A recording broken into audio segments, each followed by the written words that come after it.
ahead of your squad being announced tomorrow, how are you looking in general? Any fresh injury concerns or worries? No, there's one or two little niggles, but we'll name the team later on in the week. But on track at the moment. Okay. But what or where are the biggest selection decisions you still have to make for this one, do you think? Look, I think the major one is around, do you go that last sort of interchange spot? There's a lot of players that could be in that position. Do you go another middle? Do you go a back row, or do you go a utility back? There's. To be honest, you go any way of the players that miss out, and you're still in a decent position. I think there's a 17 obviously get picked, but when there's rotation, sometimes players aren't going to get a lot of time. Sometimes players won't play. It's just part of interchange and rotation and how it works. So. Look, we're going to go with 17 players that we think can do a job this week, but there's going to be players that'll miss out that could easily be in the team as well.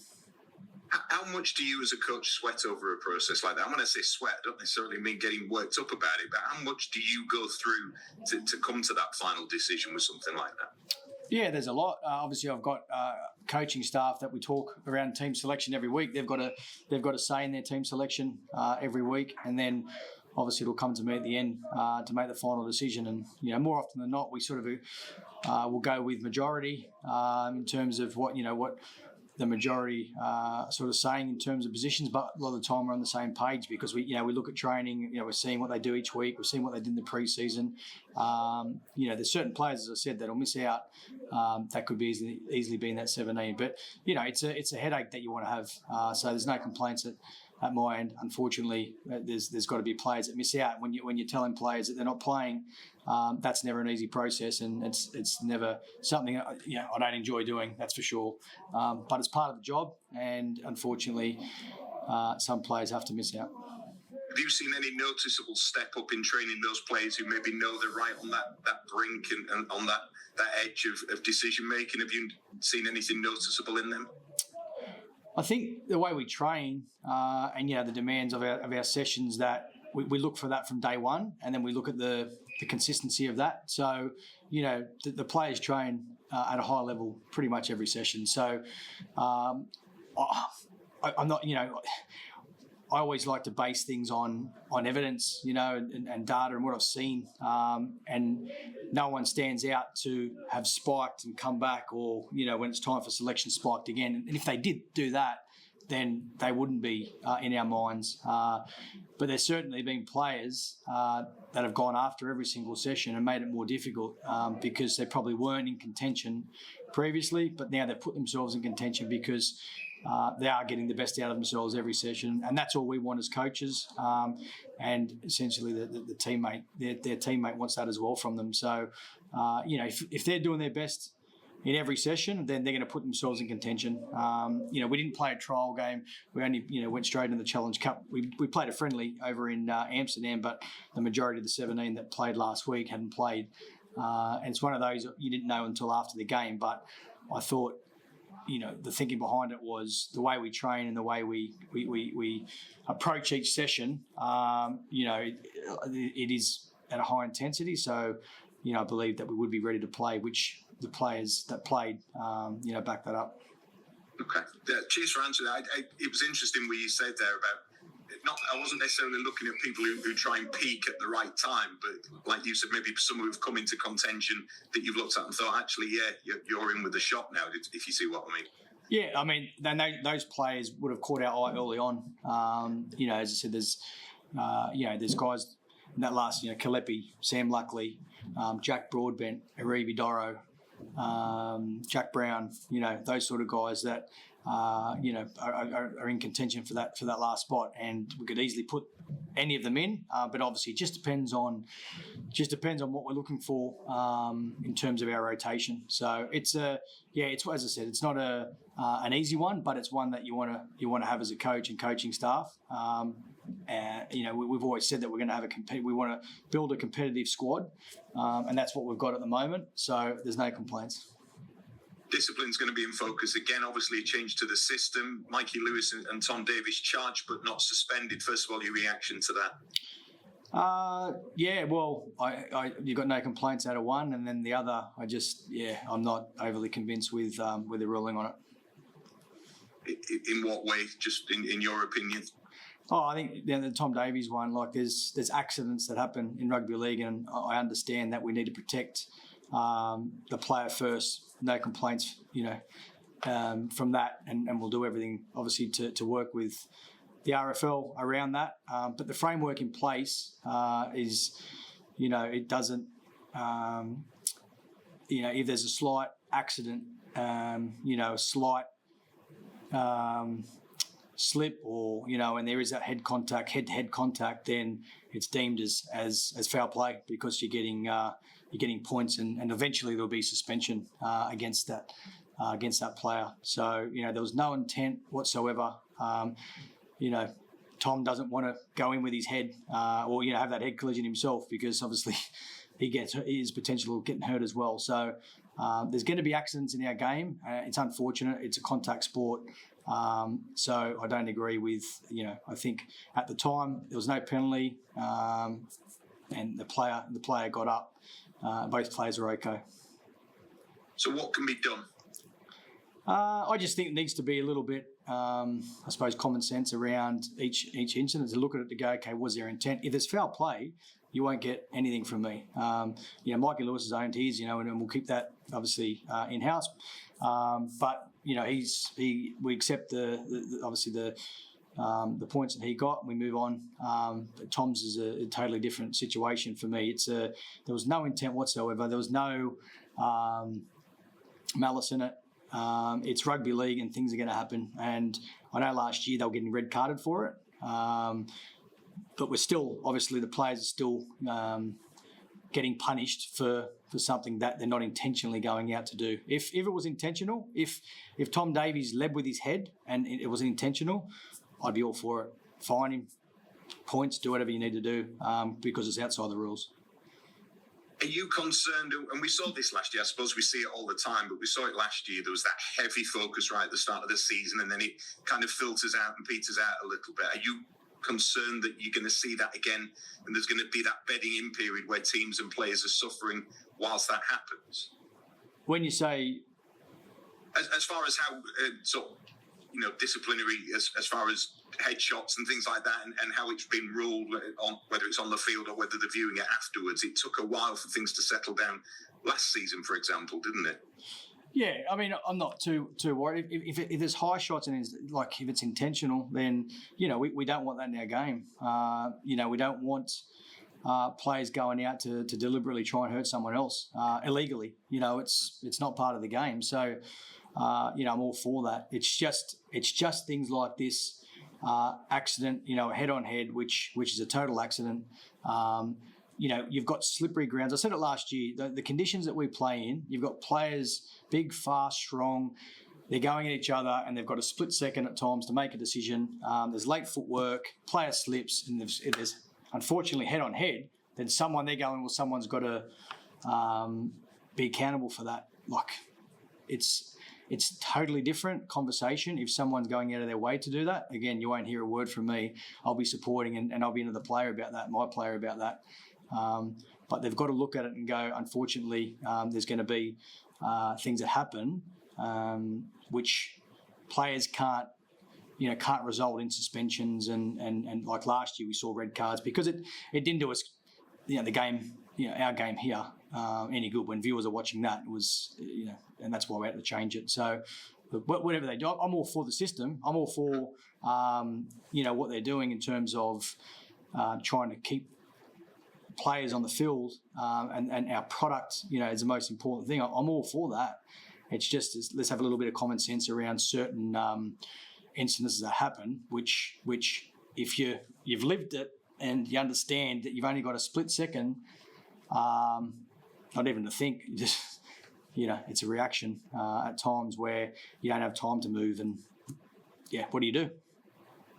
I have a feeling this won't be the last time we're talking about it this season, but for now, let's park it. Let's talk about the fact that Super League 2025 is here. How are you feeling? Yeah, I'm excited. Like everyone else, I think we've obviously long cold winter for some. Like we all look forward to the rugby league season. So we've had a shorter pre-season. Players have worked extremely hard. And now, the week-to-week grinds on, and that's what we love doing. It's, as I said before, we've got a wonderful product, and now it's an opportunity to be able to get it out to the world. Obviously, the game over in Vegas in a few weeks' time with Warrington and Wigan. We played in Amsterdam. So, we've got a wonderful product, and it'd be great to see how this competition again can go to another level in 25.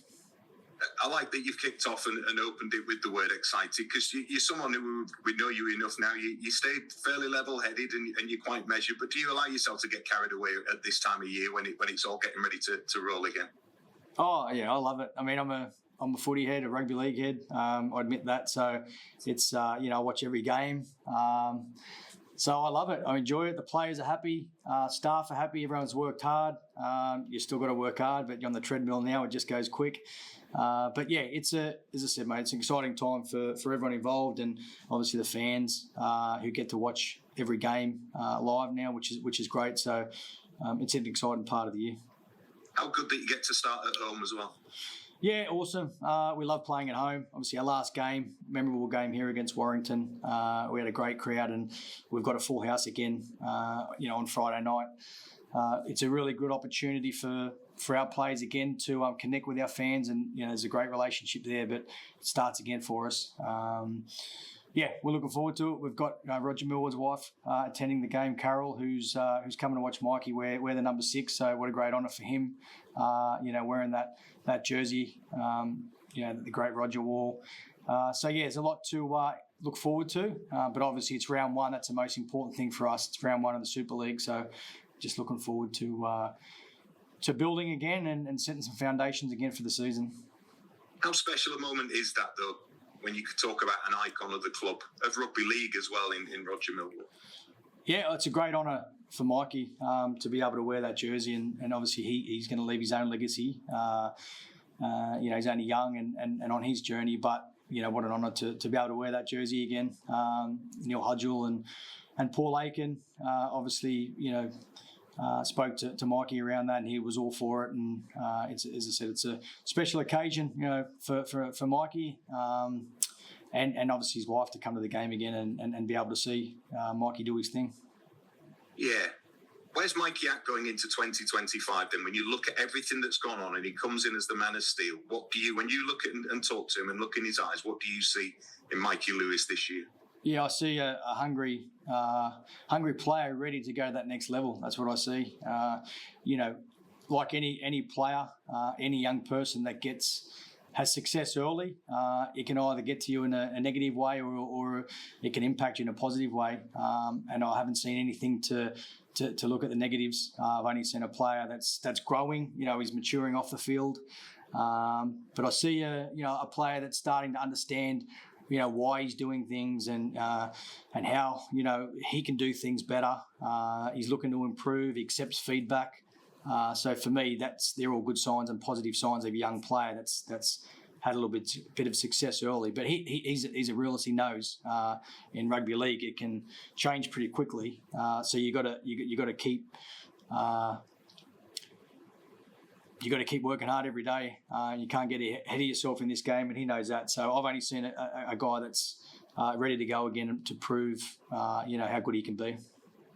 How do you kind of bottle that and encourage that maturity, yet still maybe unleash the devilment in him? Because he's still got that in him, isn't he? That ability to get under the skin of the opposition fans. You tell me, you don't want to lose all of that, do you, completely?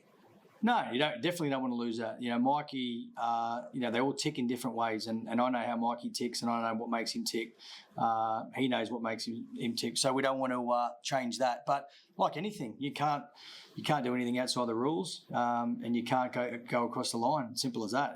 It's pretty straightforward for me. So if he's around that line, which a lot of players and those elite players are, that's where you want them. That's where the magic happens for those individual sort of players that are different beasts compared to others, because they're high achievers. They want to be the best. There's no doubt Mikey's chasing that, but he needs to find that balance as well. There's no doubt about that. So.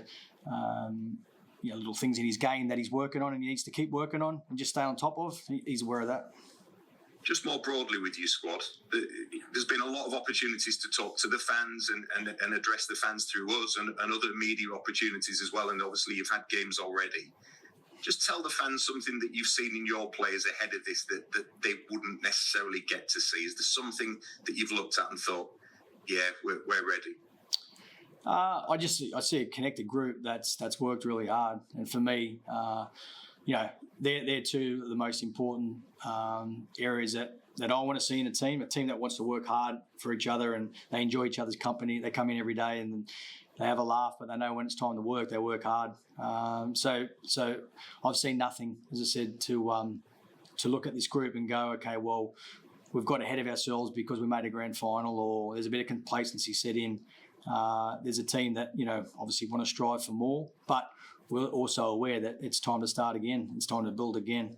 You've got to set your layers again, and the first layer that we want to set is on Friday night against Cass. So, we're looking forward to playing at home. Cass first up, as you said. They've got their own things going on at the moment, but how do you see them? There's no doubt that they'll obviously round one they're going to be looking to improve on what they did last week. We know it doesn't matter who we play round one. It's going to be two teams. Doesn't matter who plays. You look at the whole competition. Two teams that have had long, hard pre-seasons. They're ready to play and they're ready to prove themselves. And Cass will be no different. So. We're a team, and you'll hear me say it every week, but it's true. We look at what we can control. We can't control what Cass do, the response, or whatever the words that are getting around at the moment. It's all about us approaching our first home game. Looking at how what performance we want to deliver to our fans, and what performance we want to deliver for each other. You've been around pro sport and rugby league long enough, though. What bearing can a result and a loss like that have on a side? As I said, I'm not too bothered about. Yeah, I'm not too bothered, to be honest. It's what we can control, and that's it. That's all I worry about. Okay. As far as their coaching setup, Danny Maguire in his first head coaching role, how do you think he'll do? I think he'll do well. He's obviously competitive. He was a competitive player. One of the best players in the competition over many, many years. I think he'll do extremely well. He's a coach that he'll get the best out of his players, and he'll, as I said, he's a competitive guy. So is Brett Delaney. So he'll have a team that'll compete hard. Yeah, I can't imagine you'd want to give him too much advice before playing against you. But what sort of advice would you give him as a first-time head coach? Is there a bit of words of wisdom you could hand out to him? No, we're all in the same boat, but yeah, try to enjoy it. That's why we do it. We're going to have obviously the roller coaster. You have ups and downs. We have it all year, but we've got to enjoy it. That's the key. Not just Cass. How do you view the competition overall this season? Yeah, I think it's a great competition. I think it's a very competitive competition. If you have a look at all the teams, I think all the teams have improved. And I think there's going to be some surprises this year. There's no doubt about that. It's a long season. Obviously, you need luck throughout the year in terms of keeping players on the field and all that sort of thing. But, we've got a great product, as I said before. So we just, as coaches and obviously the players, the ones that are doing it every week, there's a great responsibility there and an opportunity to go out and grow the competition again to a wider audience. And the players will do that because pre-seasons, by the sounds of things, in every club's gone up, and which will make the product go up. So it's a competitive comp. As part of that, what do you want 2025 Hull KR to be known for then? Again, just a side that makes our community proud of this. That was always our number one aim. When I arrived was to make our community proud every week. So it's not just a 1 year. We do that, and then the next year we have our inconsistencies. It's every week and every day we come to training. So I want us to improve on last year. There's fine margins in this game, and then I think if we improve on what we've done last year, then we'll set ourselves up for a good season again. But yeah, again, it starts Friday, first game against Cass.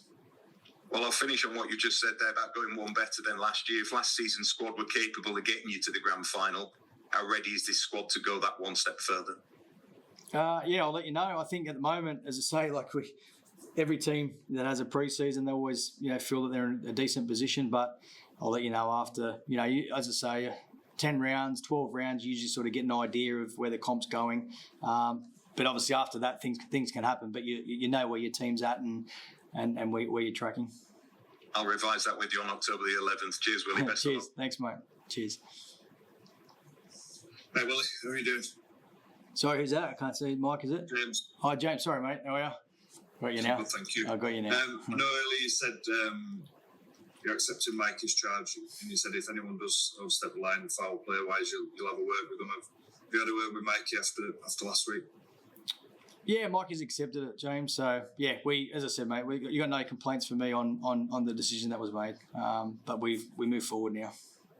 I know you don't want him to go down that track where he gets involved in that kind of stuff. Are there any concerns? Have you told him that you don't want him to overstep that line? Have you had that word with him? Yeah, he knows, mate. As I say, I don't want to go into it. We've spoken. Mikey's aware of what he did, and as I said, we accept it because it was either see that was we need to learn from it and we need to move on. But I accept it as a coach, mate. We don't accept anything outside the rules. I don't, there's no way in the world as a group we accept any of that sort of stuff. So Mikey got punished for it, and we move on. And you won't want to see that kind of stuff from him again, starting this week against Cass. Any of the players, mate. We don't, as I say, like I'll have an opinion, on some of the other stuff which I don't agree with. But if there's anything that's outside and it's there to see, then you're not going to get a complaint from me. But all I will say is that Mikey he owned it from what he did. It was sometimes things happen in the game. It wasn't the right thing to do. He's moved on. He's got punished for it, and we move on. Yeah, we'll move on. And just on Cass, obviously they had a tough afternoon at Bradford. The pack was overpowered. A lot of people could see that. Are you expecting them to come with a different kind of game plan this week? Throw the ball around a bit more, perhaps? Yeah, they'll come to play. There's no doubt about that. Obviously, Noah Maggs and Frog, they'll be getting them up this week to play. It's round one, so we're expecting a round one performance from our opposition team, as we're going to give them a round one performance. So. Throwing the ball around, they might look to play a bit. They might come through the middle. We've got a system that'll hold either way, as long as we stick to that system. And we can only worry about ourselves. We've looked at the way they play and what we think they'll throw at us, but we're also expecting things that we haven't seen as well. But our system, if we do that well, we'll hold up against it.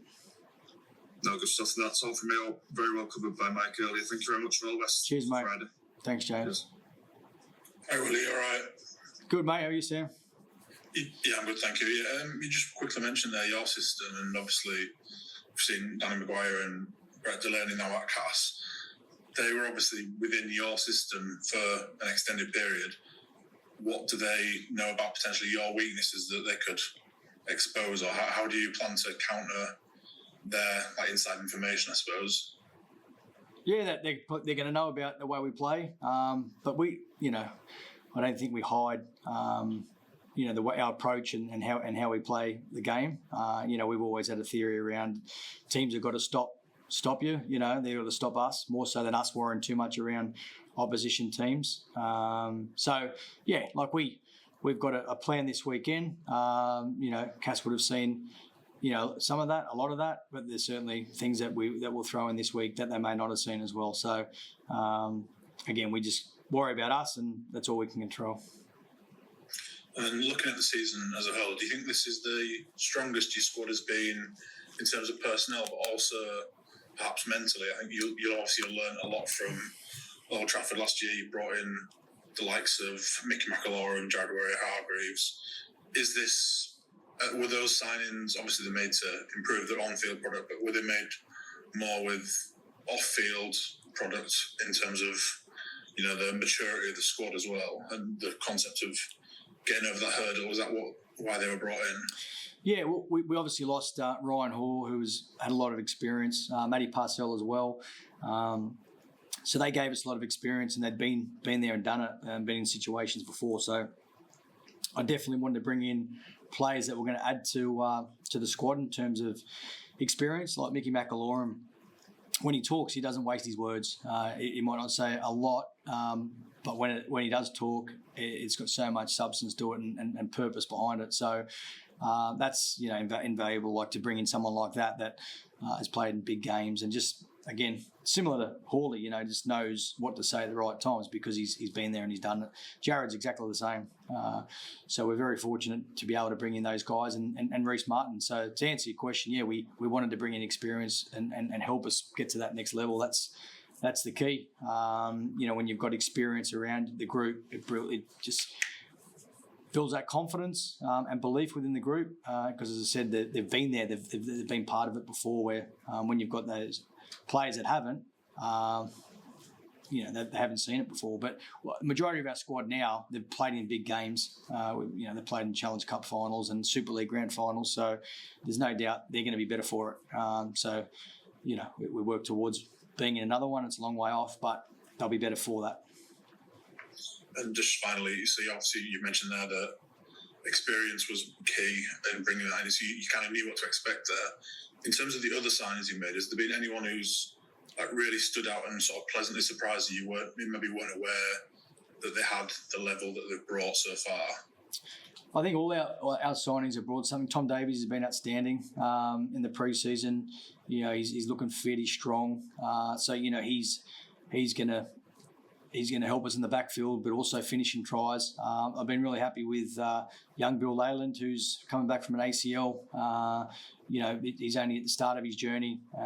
You know, he's got a lot to learn and develop, but I'm excited to see where he can go. Ruby Doro, powerful player. He's had a good pre-season. Obviously, the key for him now, and the same with Bill, is consistency, because they haven't sort of been part of that Super League environment, and that does take time, being consistent at that level. So, yeah, I'm excited to see where those two can go.